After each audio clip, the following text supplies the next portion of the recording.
ಬುಲೆಟಿನ್ಗೆ ಸ್ವಾಗತ. ನಾನು ಸುಮಿತ್ರಾ. ಇದೀಗ ಹೆಡ್ಲೈನ್ಸ್. ಹೇಳೋದಿಕ್ಕೆ ಹೈ ಕ್ಲಾಸ್ ರೋಡ್ ಸಂಚರಿಸಿದ್ರೆ ಅರ್ಥವಾಗುತ್ತೆ ರಸ್ತೆಯ ದುಸ್ಥಿತಿ. ಪುತ್ತೂರಿನ ಅಧಿಕಾರಿ ವರ್ಗದಿಂದ ನಡೀತಾ ಜನರನ್ನ ಯಾಮಾರಿಸೋ ಕಾರ್ಯ.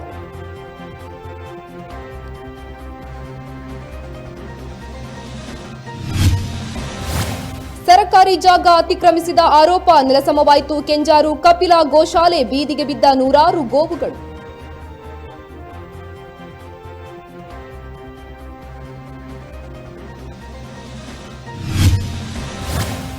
ಪಾರ್ಕಿಂಗ್ ಮಾಡಿದ್ದ ಕಾರುಗಳ ಗಾಜು ಪುಡಿ ಪುಡಿ. ಮನೆ ಕಿಟಕಿಯ ಕಲ್ಲು ತೂರಾಟ. ದುಷ್ಕರ್ಮಿಗಳ ಅಟ್ಟಹಾಸಕ್ಕೆ ಬ್ರೇಕ್ ಹಾಕಲು ಮುಂದಾದ ಪೊಲೀಸರು.